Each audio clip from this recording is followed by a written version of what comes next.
የጅማው ዶክተር አብይ ታደሰም ከባድ የሚባል የመኪና አደጋ እንዳጋጠመው አስተሞ አንተ ያገዝካቸው ሰዎች ሞተን ይመኛሉ። እባካችሁ ተው። ምን እንዳለች ታውቂያለሽ? እግዚአብሔር ምስክሬ ነው። ጣቶ መጥፎ ነገር የሚናገሩት ነው ያለችው። እዚህ ተው በእናታችሁ። አሁን ያዘናችሁ መስላችሁ በለቅሶ ውስጥ መርዝ የምትረጩ ሊያ 100% ልክ ናት። ማዘርዬ የሞቱበትን ነገር እኔ ተነግሮኛል። በደንብ ልንገራችሁ። አሜሪካ ፖሊስ የሞታቸውን መንስኤ እያጣራ ነው። የልጅ ልጅ ሲያስጠብቋቸውና በኩሽና ሲያርመጠምጧቸው ለሚዲያ እያለበሳችሁ እያጎረሳችሁ ካሜራ ጀርባ ከልጅ ልጆች ጋር እያሯሯጣችሁ መለስ ከሞተ 14 ዓመቱ ነውና እኔ መለስ አይመቸኝም ብቻ ሳይሆን ያስጠላኛል። ወጣቱ የት ነው ያላለ መንግስት ጦርነት ሲነሳበት ወጣቱ ትዝ አለው። ሀብታሙ እዚህ ቦርጩን አሳብጦ ቁጭ ብሎ እኔ ሄጄ የምዋጋበት ምንም ነገር የለም። ሰላም ቤተሰብ እንዴት ናችሁ? ነው ያለው ክብሩ ይስፋ ጆሴፍ ነኝ። እንደተለመደው በአዳዲስ በወቅቴና በአነጋጋሪ ቪዲዮዎች ተመልሼላችሁ መጥቻለሁ። ከእናንተ የሚጠበቀው እስከዚህ ቪዲዮ መጨረሻ አብራችሁ መቆየትና ለዚህ ቻናል ደግሞ አዲስ ከሆናችሁ ላይክ ማድረግ፣ ሰብስክራይብ ማድረግና ሼር ማድረግ እንዳይረሳ። ሀሳብ አስተያየት ካላችሁ ማንኛውንም አስተያየት ለመቀበል ዝግጁ ነኝ። ኮሜንት ላይ አስቀምጡልኝ። ይህን ቪዲዮ ደግሞ በላይክ እንጀምረው። ወደ ዛሬ ቪዲዮቻችን እንሂድ። ወጣቱ የት ነው ያላለ መንግስት ጦርነት ሲነሳበት ወጣቱ ትዝ አለው። ስራ ፈጥረህለታል፣ ወጣቱ አልፈጠርክለት። ሱስ ውስጥ እንዲወድቅ ዋነኛ ምክንያቱ አንተ ነህ። እስከ ዛሬ የት ነህ ያላልከው ስራ ፈጥረህ አደራጅተህ መሬት ያልሰጠኸው ይህን ስራ ብለህ ገንዘብ ያልረዳኸውን ወጣት ዛሬ ሀገር ጦርነት ሲባል ነው የታየክ። ሀብታሙስ ለምንድን ነው የማይዘምተው? ዛሬም ነገም ሀብታም ከዘመተ ሁሉ ሀገር የጋራ ነው፣ እምነት የግል ነው አይደለም? ሁሉም ከዘመተ እንዘምታለን። ሀብታሙ እዚህ ቦርጩን አሳብጦ ቁጭ ብሎ እኔ ሄጄ የምዋጋበት ምንም ነገር የለም። አውጣው ሀብታም ነው ይዝመት፣ የሀብታም ልጅ ባለስልጣንም ይዝመት። የድሃ ልጅ እዛ እየሄደ ይማገዳል። እናንተ እዚህ ደረታችሁን ነፍታችሁ ትቀመጣለች። ማንም ሀገር የጋራ ነው። ለግል ጥቅማ ጥቅም ሲሆን ደግሞ ሀብታም የድሃ ልጅ ለምን ለጥቅማ ጥቅም አጣሩት? ለምን አይጠቀምም? ጥቅማ ጥቅም ሀብታም ሲሆን ቦርጫም ለጥቅም ሲሆን ቦርጫሙን ሰብስባችሁ ትጠቅማላችሁ። እንዳያችሁት ነው መቼም የሰሞኑን አፈሳኔ ያላየ ያልሰማ ወይ ደግሞ ይህን ነገር ያልታዘበ በሶሻል ሚዲያ አለ ብዬ አላስብም። እና በጣም ተቃውሞ እያስነሳ ነው። ኢቨን ፕሮፋይል እስከ መቀየር አፈሳ ይቁም የሚል እና በዚህ መልኩ እየተቃወመ እኔ ምሎች ሀገር ግን የድሃው ብቻ ነች ወይ? በጣም ጥያቄ የሚሆንብኝ። እየሄደ የሚሞትላት ድሃው ነው። እየሄደ የሚታሰረው እየሄደ የሆነ ነገር ደርቲ ነገሩን እንዲሰራ የሚደረገው ድሃው ነው። እኔ አይገባኝም። በጣም ሁሌ ጥያቄ የሚሆንብኝ ሀገራችን የሁላችንም እስከሆነች ድረስ ሁሉም ነው ለሀገሩ ኃላፊነት መውሰድ ያለበትና ለሀገሩ መስዋዕትነት መክፈል ያለበት። እነዚህ 12 ግለሰቦች ኑሮን ለማሸነፍ ጫካ ገብተው እንጨት እየለቀሙ በመገኘታቸው ስርና ከፍተኛ የገንዘብ ቅጣት ተጥሎባቸዋል። ጉዳዩን መነጋገሪያ ሆኗል። በመንግስት ይዞታ ጥብቅ የተፈጥሮ ደን ውስጥ ያለ ፈቃድ በመግባት እያንዳንዳቸው አንድ ሸክም የማገዶ እንጨት በጀርባቸው ተሸክመው ሲሄዱ እጅ ከፍንጅ ተይዘዋል የተባሉት እነዚህ ግለሰቦች በህገወጥ የደን ውጤት ይዞ በመገኘት ወንጀል ተከሰው የአርባ ምንጭ ከተማ አስተዳደር የመጀመሪያ ደረጃ ፍርድ ቤት እያንዳንዳቸው በ1 ዓመት ከ6 ወር እስራትና በ10 ሺህ ብር የገንዘብ መቀጮ እንዲቀጡ ወስኖባቸዋል ተብሏል። እጽዋትን መጠበቅ አስፈላጊ ቢሆንም እነዚህ እናቶች ጫካ ገብተው እንጨት የሚለቅሙት ከእጅ ወዳፍ የሆነ ኑሮ ስለሚኖሩ ተቸግረው እንጂ ያልተቸገረ ጫካ ገብቶ እንጨት እንደማይለቅም እየታወቀ 10 ሺህ ብር ክፈሉ መባላቸው አግባብ አይደለም በሚል በርካቶች ሐሳብ እየሰጡ ይገኛሉ። ሐሳብ አስተያየታችሁን በኮሜንት አጋሩ። እንደሰማችሁት ነው። ጫኮስ ገብተው እንጨት ለቅመው ተሸክመው ያው ሸጦት ሊኖሩ ከድህነታቸው አትሊስት በልተው ለማደር ብሎ ይህን ነገር በሰሩ 1 ዓመት ከ6 ወርና 10 ሺህ ብር ተቀጥተዋል። 1 ዓመት ከ6 ወር ነው የታሰሩት። በጣም በቃ እኔ በጣም ነው ያዘንኩት። እኚህ እናቶች የሚበሉት የላቸውም። ለዛም ነው በእርግጠኝነት ጫካ ገብተው እንጨት የለቀሙት። እንጨት የሚለቅሙት በእርግጠኝነት መሬት ሊወደቀ እንጂ ዛፍ ቆርጦ አይደለም። እኔ ለምን ይህን ያህል እንደጨከኑባቸው ለምን እንዲህ እንዳደረጉ ሊገባኝ አልቻለም። በጣም መነጋገር ይሆናል። እስቲ ነገር ምን አሰባችሁ? ምን ተሰማችሁ? መኪና ላይ ቡና በዚህ ፈንድሻ ባንድ ኪስህ ይዘህ የመጣኸውን አረሳም መቼም ቢሆን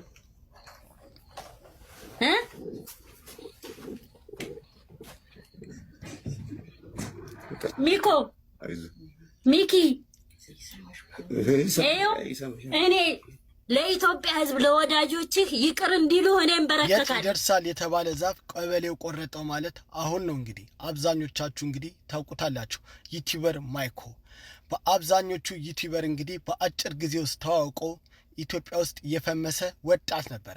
አብዛኞቻችሁ ሰዎችንም የሱን አራጅ ይዛችሁ ዩቲዩበር ጀምራችሁ እላይ እየደረሳችሁ አለ። ግን ማይኮ ግን በአጭሩ ራሱን በራሱ የቀጨበት 3 ምክንያቶች አሉ።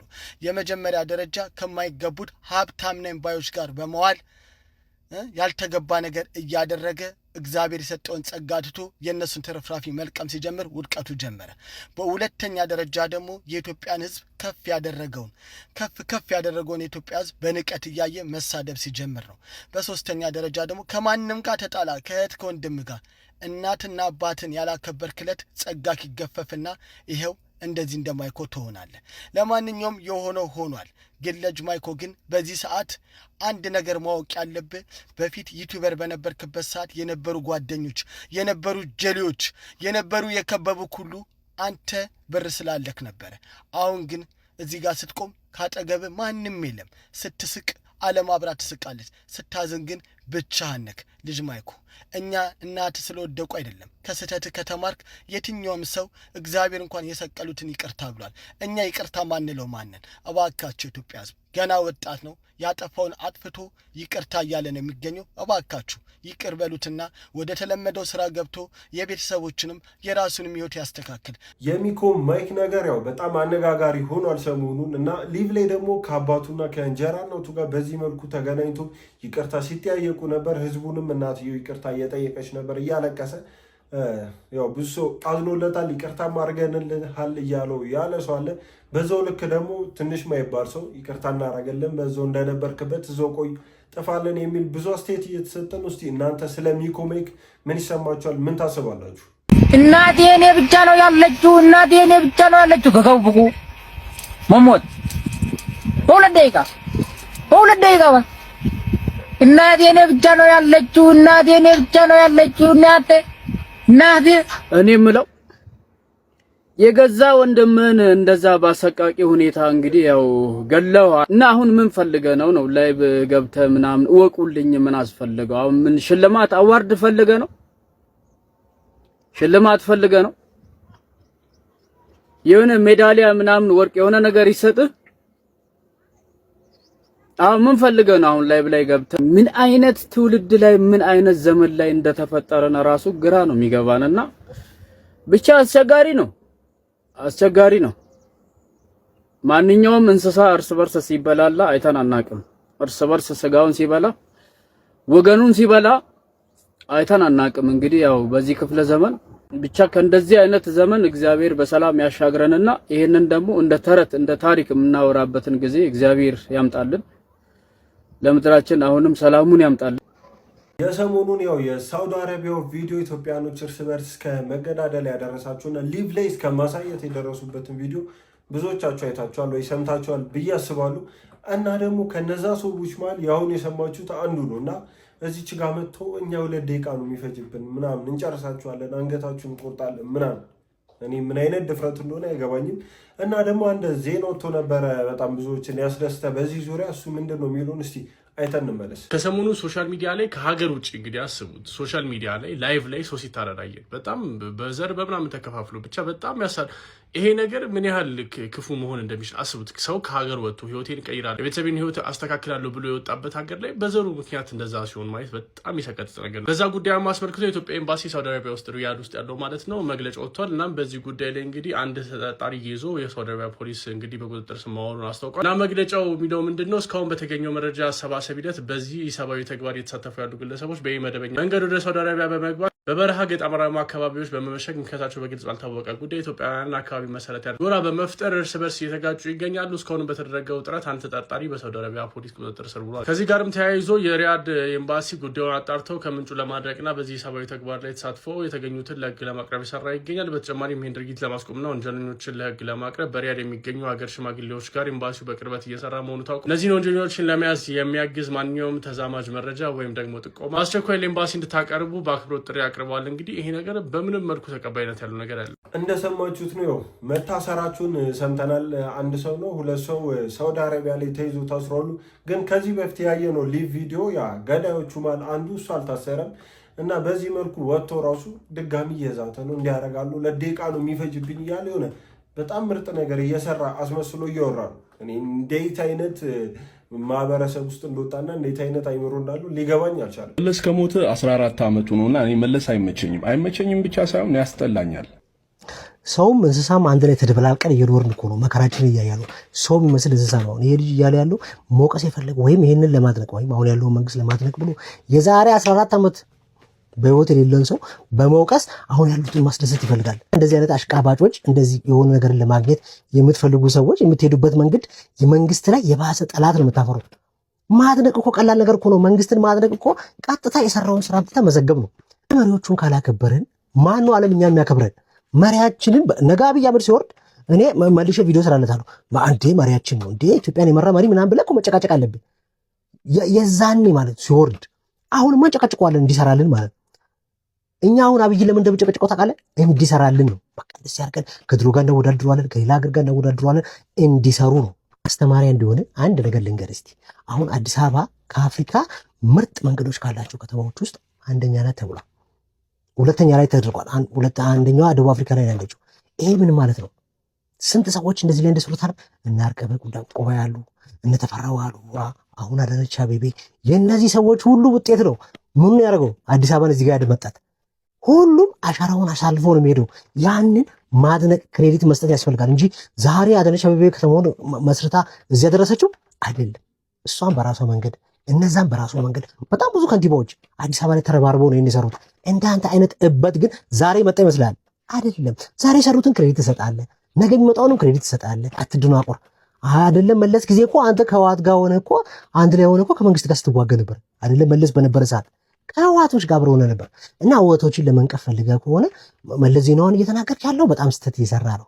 መለስ ዜናዊ የኢትዮጵያ መሪ ነው። በጣም ብዙ መሪዎቻችንን ክሬዲት ባለመስጠታችን ነው ወደ ታች የምንመጣው። እኔ የምለው እሺ መንግስትን ለመደገፍ የዛሬ 14 ዓመት የሞተውን የቀድሞ ጠቅላይ ሚኒስትር መለስ ዜናዊን መሳደብ ማለት እኔ ይህ የማሽቃበጥ ጥግና ድድብና ይመስለኛል። አሜሪካ ፖሊስ የሞታቸውን መንስኤ እያጣራ ነው። ከሞታቸው ጋር በተያያዘ አንዳንድ ነገሮች ሰምቻለሁ፣ ልንገራችሁ። በመጀመሪያ እናታችን ነፍሳቸው በሰላም እንድታርፍ ጸሎት ምኞቴ ነው። ሀና ወይም በቲክቶክ ስሟ የምናውቃት ማርዩ ወላጅና ከትላንት ወዲያ ቫይራል የወጡ ቪዲዮችን እሳቸው ጋር እያየን ነበር። መስቀል በዓልን ለማክበር ሽርጉድ እያሉ ነበረ። በነጋታውም ልጆችን የሚያስጠሉ ሰዎች ቤት ሲደውሉ ስልክ ሊነሳ አልቻለም። በዚሁም አስተኛቸው ቤቱ ላይ ስልክ የሚያነሳ ስለሌለ ለልጃቸው ለሃና ይደውላሉ።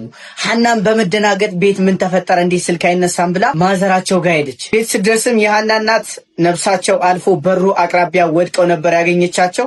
ስታስቡት ራሱ ለአእምሮ በጣም የሚያስደነግጥ ነው አይደል? በሰላም እንገናኝ ቻው ብላችሁት የሄዳችሁት ሰው ሞቶ ስታገኙት ያለውን መንፈስ እናንተ አስቡት። በጣም በብዙዎችም ልብ እናታችን ገብተው ነበር፣ ምክንያቱም ሰሞኑን ቫይራል ወጥተው ስለነበር። እንግዲህ ከሞታቸውም ጋር በተያያዘ ፖሊስ ትልቅ ምርመራ እያደረገ ነው፣ በምን ምክንያት እንደሞቱ። እንግዲህ በኢትዮጵያውያን ባህል መሰረት ሀዘናቸውን ኢትዮጵያውያን እንዲካፈሉ ከዛሬ አርብ ጀምሮ እስከ እሁድ ኦገስት 23 ድረስ በዲሲና አካባቢ የምትገኙ ሀዘን መድረስ ትችላላችሁ። እንደሰማችሁት ነው። እቺ ሴትዮ ሰሞኑን ሰይፉ ጋር እና ከኢቢኤስ ጋር ሰጣ ገባ ውስጥ ገብታ ነበር። መልሳ ደግሞ ሰይፉ ላይ ቀርባ ነበር በቪዲዮ እና ይቅርታም ጠይቃ ነበር። ብዙዎቻችሁ ታስታውሳታላችሁ ብዬ አስባለሁ።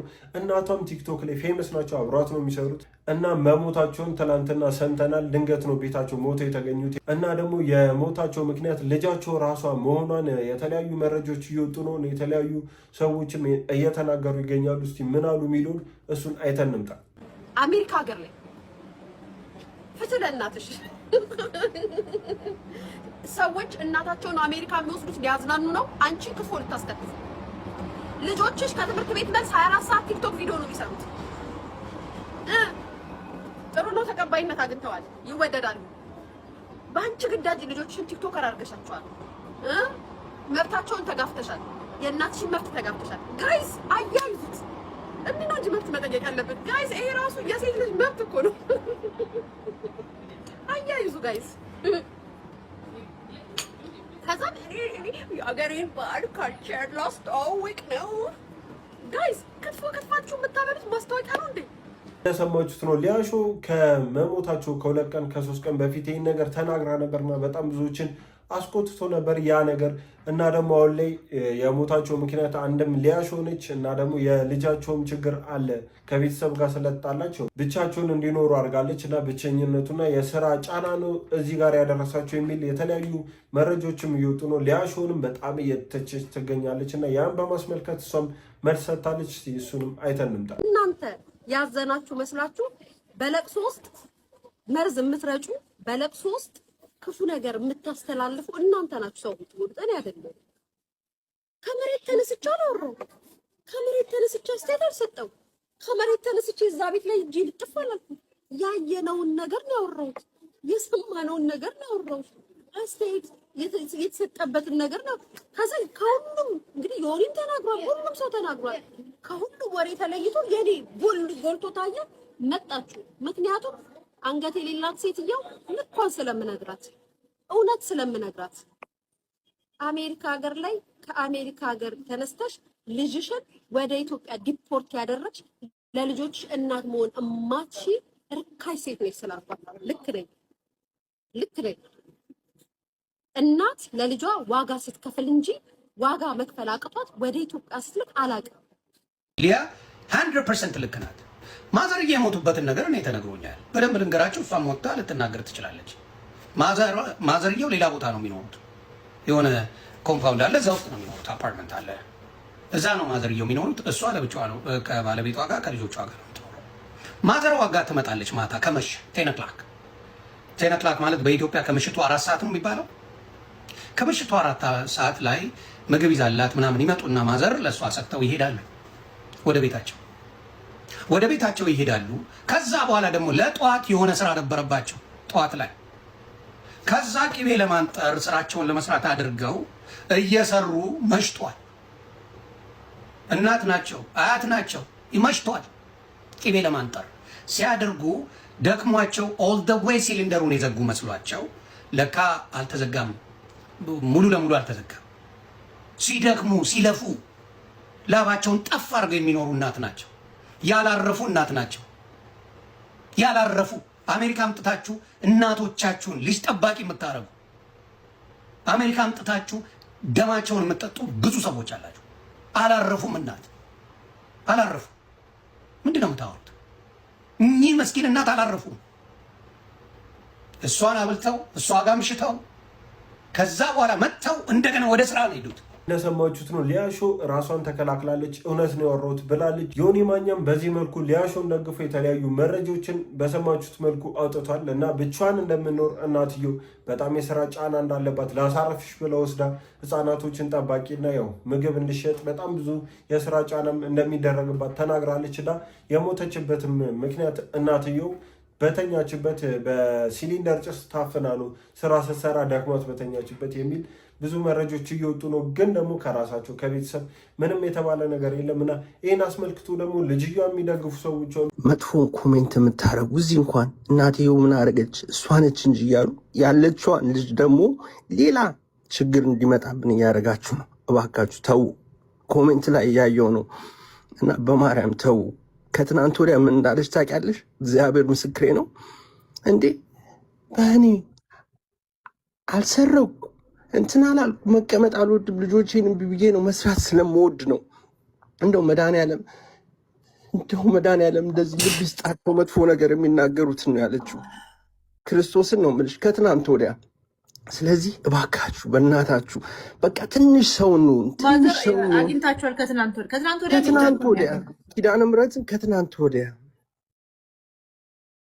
ጨንቋቸው ነበር ማለት ነው። መጥፎ ነገር የሚናገሩ ልብ ይስጣቸው ብለዋል። ስለዚህ ተዉ በእናታችሁ። አሁን በቃ ትንሽ እንኳን የሰውነት ስሜት ይሰማንና መጥፎ ኮሜንት። ይህ ትክክለኛ ሀሳብ ይመስለኛል። ምክንያቱም እናቷ ከመሞቷ ገና 2 ቀን 1 ቀን ሳይሆን በዚህ መልኩ እሷ መናገር መሳደብ ትክክል አይመስለኝም። የተረጋገጠ ነገር የለም እና ይህ ነገር ትክክል አይመስለኝም። ዶክተር አብይ ታደሰ ምንድን ያጋጠመው?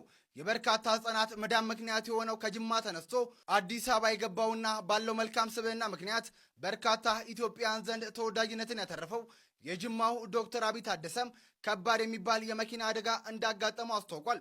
ነገር ግን ከዚህ ከባድ አደጋ ፈጣሪ እንደጠበቀውና ደና መሆኑንም ጨምሮ አስታውቋል። ታዲያ ከዚህ ምስል ጋር እንግዲህ ባጋራው መልእክት ሰዎች ሊጎድክ ይፈልጋሉ። በተለይ ደግሞ አንተ ያገዝካቸው ሰዎች ሞትህን ይመኛሉ። አንዳንድ ሰዎች በእውነት ክፉ ናቸው። ነገር ግን እግዚአብሔር ሁልጊዜም ከክፉ ሐሳባቸው ይሸፍነናል።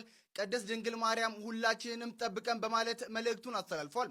እኛም ውድ ወንድማችን እንኳን ፈጣሪ ያተረፈክ ለማለት እንወዳለን። ፈጣሪ እንግዲህ በእድሜና በጤና ጠብቆ ለበርካቶች የምትተርፍ ያድርግክ። ዶክተር አብይ ያው ዶክተሩ ብዙዎቻችሁ ታውቁታላችሁ ብዬ አስባለሁ። ህጻናትን ሲያክም በቲክቶክ ላይ ነው ያለን። ሰይፉ ላይም ቀርቦ የተለያዩ ነገሮችን ተናግሯልና በብዙዎች የሚወደድ ዶክተር ነው እና ትናንትና የመኪና አደጋ ገጥሞታል። ይህ የመኪና አደጋ ደግሞ በሰዎች ታቅዶበት የተደረገ ይመስላል። ምክንያቱም እሱ ያስተላለፈው መልእክት ላይ ሰዎች ብዙ ነገር ሊያረጉባችሁ ይሞክራሉ እና ግን እግዚአብሔር ስላለ ተርፈናል የሚል ያ ነገር በሰው እንደተደረገበት የሚያሳይ መረጃ አስተላልፏል። ይህ ነገር ያስደነግጣል። እንዲህ አይነት ዶክተር ብዙዎችን የሚያክም በተለይ ህጻናቶችን እንዲህ አይነት ሰው ማጣት የለብንም ብዬ አስባለሁ እና እንኳን ተረፈ እንኳን እግዚአብሔር አተረፈ ብላችሁ እስቲ ኮሜንት ላይ ጻፉ። አሜሪካ አያላን አገር አሜሪካ ሀገር ላይ እናትሽን ወስደሽ ክትፎ ታስከትፊያቸዋለሽ። ክትፎ በእጃቸው ልጆች እናታቸውን ወደ አሜሪካ የሚወስዱት ወይም ደግሞ ቤተሰቦቻቸውን የሚወስዱት እረፍት ሊያረጉላቸው ነው። በስተርጅናቸው ዘና ብለው በመጀመሪያ ደረጃ አሜሪካ ሀገር ስራ ክቡር ነው። ሊያየ ደግሞ እሷን እናገራለሁ ብለሽ እናትየዋን ባጨፈልቂ በጣም ደስ ይለኝ ነበር።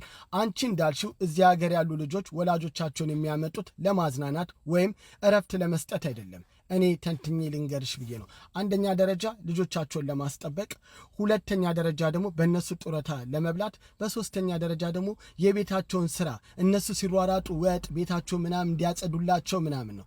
በአራተኛ ደረጃ ደግሞ በጣም በሚገርምሽ ሁኔታ እናቶቻቸው እየሰሩ እነሱንም እንዲያግዟቸው ነው የሚያመጧቸው። ሌላ የተለየ ምንም ነገር የለም። እኔ እዚህ ባለበት አካባቢ እንኳን ብዙ እናትና አባቶች እዚህ ለቫኬሽን መጥተው ብርሃን እንኳን ሲያዩ ቀኑ ሙሉ ቤታቸው ተዘግቶባቸው አገራቸውን አፍቀዋቸው የተመለሱ በጣም ብዙ እናትና አባቶች አሉ።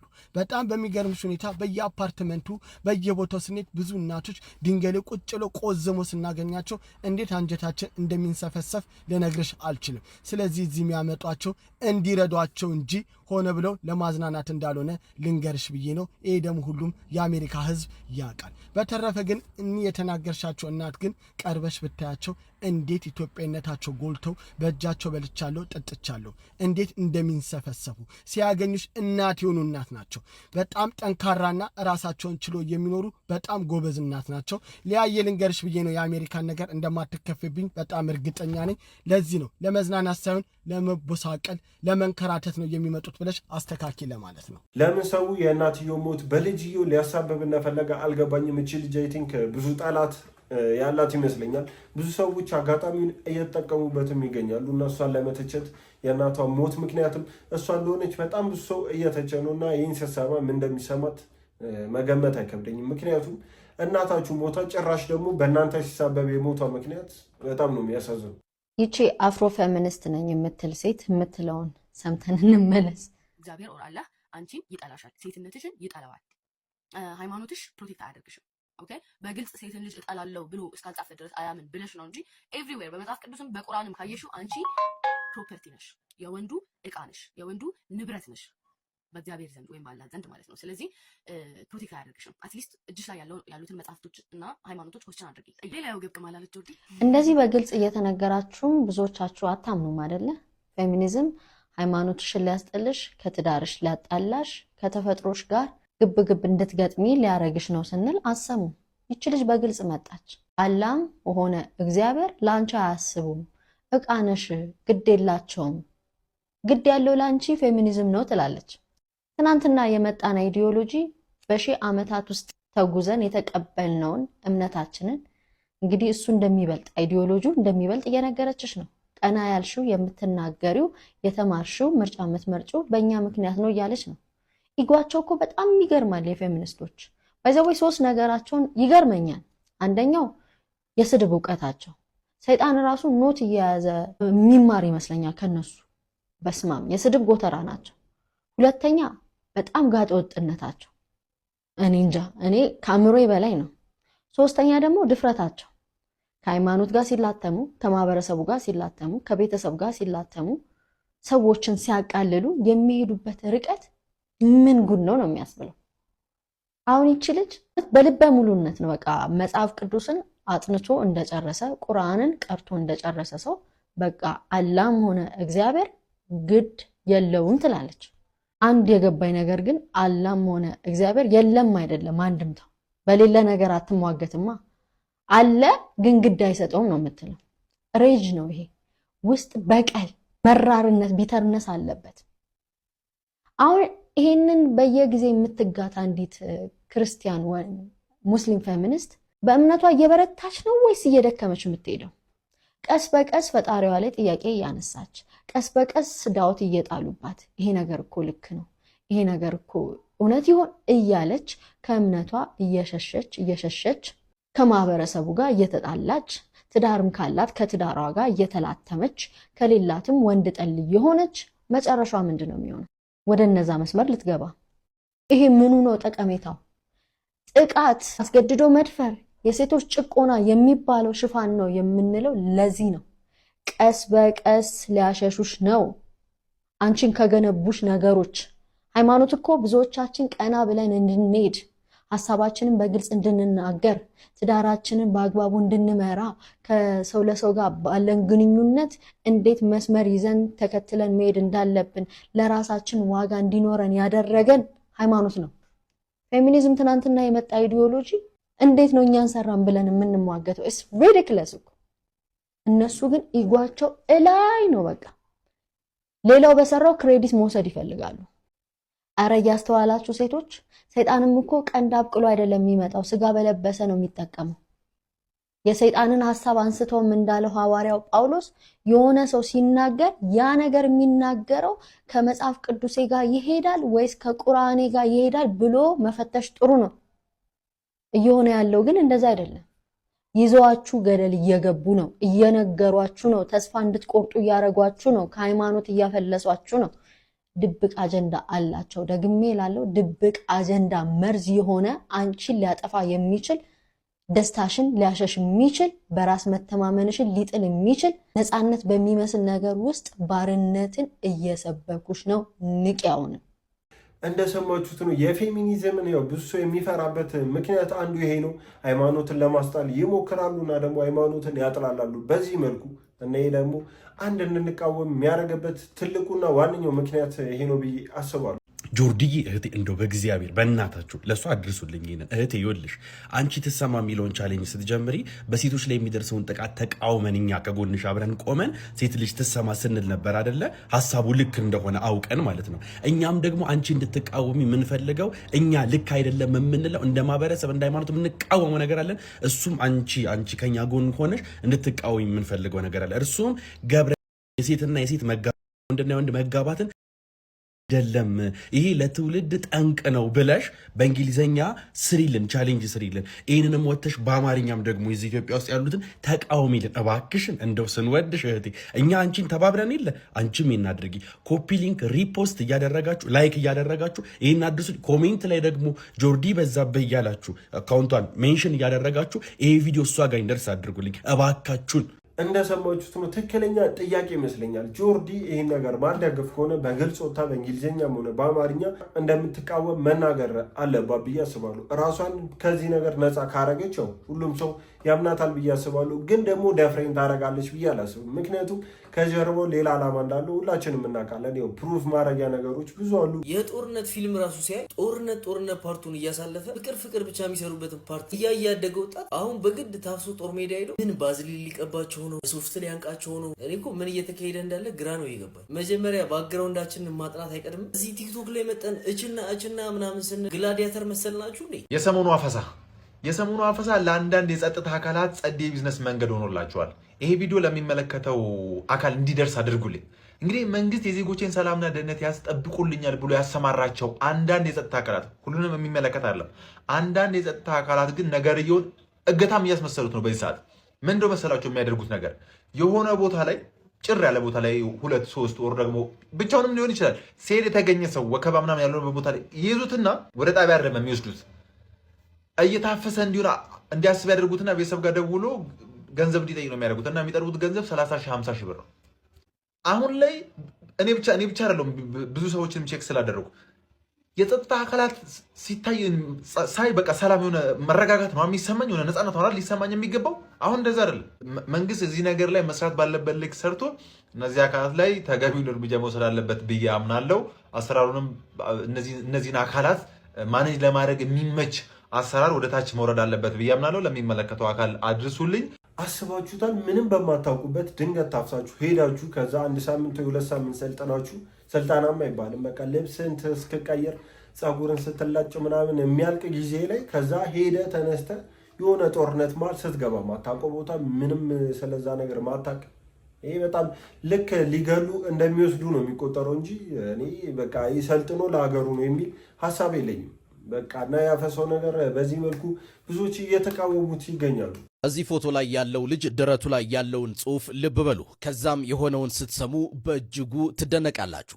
ታዋቂው አርቲስት እንግዳ ሰው ሀብቴ ወይም ቴዲ በአርባ ምንጭ በ220 ሺህ ብር የገዛውን የቅርብ ጊዜ ሳምሰንግ አልትራ ስልኩን መንገድ ላይ ጥሎት ነበር። ነገር ግን ይህ ውድ ስልክ የወደቀው መልካምነትና ታማኝነት በታደለው ሙልቀን በተባለ የአርባ ምንጭ ወጣት ልጅ ነበር። አርቲስት ቴዲና ባልደረቦቹ ደውለው ስልኩ እንደወደቀባቸው ሲነግሩት የወጣት ሙልቀን መልስ ግን የብዙዎች ቀልብ የሚስብ ነበር። በእኛ ባህል የሰው ዕቃ መውሰድ ጎሜ ነው በማለት ያለበትን ቦታ ጠቁሞ የ220 ሺህ ብር ስልኩን ለአርቲስት ቴዲ በሙሉ ታማኝነት አስረክቧል። በመጽሐፈ ምሳሌ ልጄ ሆይ ሕጌን አትርሳ እንደሚለው የወጣቱ ደረት ላይ ያለው ጽሑፍና ተግባሩ በትክክል ተገጣጥመዋል። ለአባቶች መልካም ባህልና እሴት ቅድሚያ ለሰጠው ቃሉን ደረቱ ላይ ብቻ ሳይሆን ልቡ ላይ ጭምር ላተመው ለወጣት ሙልቀን ምን አስተያየት አላችሁ?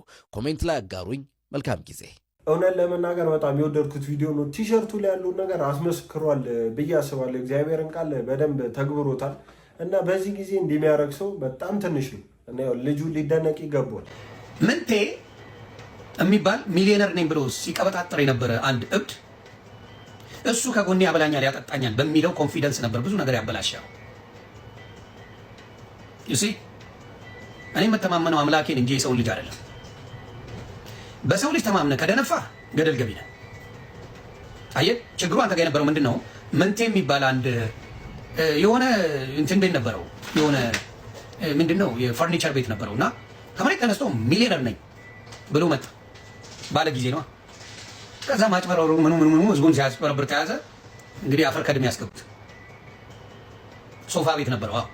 ከዛ ከመሬት ተነስቶ እዚህ ጋር እንደ ዮዳብ ጉቶ 30 ነገር አድርጎ መጥቶ በቃ እኔ ሀብታም ነኝ እኔ በዚህ ወጥቼ ምናምን ይላል። ከዛ እሱ የእሱ ካዳሚ ሆነ ቢሊዮነር ቁጥሩንም አያውቀው።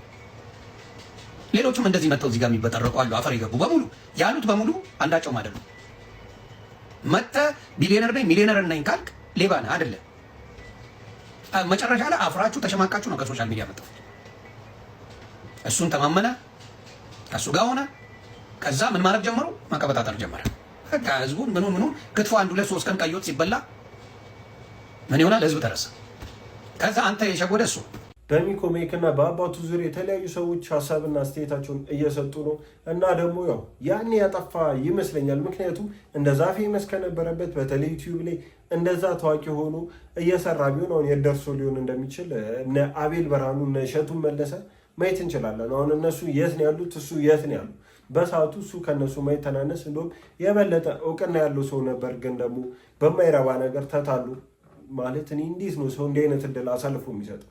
በጣም ነው የተሸወደው ብዬ አስባለሁ። ኢትዮጵያዊ ደግ ነው የሚለው ተረት በዓለም አደባባይ አብቅቶለታል። ጭንብላችን ወልቋል። ክፋታችን ከአድማስ ተሻግሮ ታይቷል። ለእናቴ አንድ ነኝ አትግደለኝ እያለ እየለመነ በሰው ሀገር ላይቭ ላይ ሲታ 97% አማኝ ያለባት የምትባለው ኢትዮጵያ እንዴት ሰብአዊነታችን ዜሮ ገባ? እንዴት አውሬነት ውስጣችን ሰለጠነ? ሻሸመኔ ላይ የጀመርነው ጭካኔ ዛሬ ዓለምን አሳፈረ። የሃይማኖት አባቶች የህንፃ ግንባታ ፉክክሩ ይብቃ። በቢሊዮን ብር ድንጋይ ከመደራረብ በፊት መጀመሪያ ሰው እንድንሆን አስተምሩን። የድንጋይ ህንፃዎች ሞልተዋል። የሰውነት ህንፃ ግን ቀን በቀን እየፈረሰ ነው። የማይዘገንነው ትውልድ እያፈራን ነው። ዛሬ ቆም ብለን ካልጠየቅ የነገው ታራጅ አንተ ወይም እኔ ነን። መጀመሪያ ሰው ካልሆን እውነተኛ አማኝ መሆን አንችልም። እውነተኛ ደግ ህዝቦች ነን። ችግራችን አውቀን መፍትሄ እንፈልግ ወይስ በሽፍንፍን እያስመሰልን መመጻደቁን እንቀጥልበት? በሐቀኝነት ኮሜንት ላይ እንወያይበት።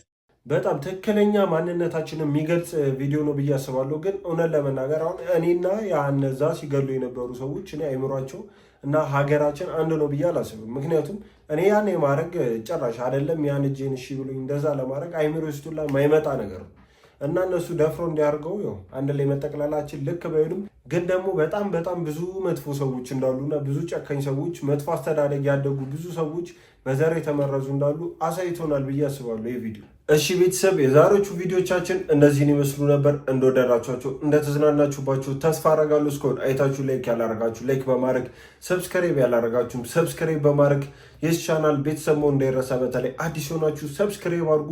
እስከሆነ አይታችሁ ላይክ ያላረጋችሁም ላይክ በማድረግ የዚህ ቻናል ቤተሰብ ይሁኑ። በቀጣይ ደግሞ እስከምንገናኝ ሰላም ሁኑልኝ።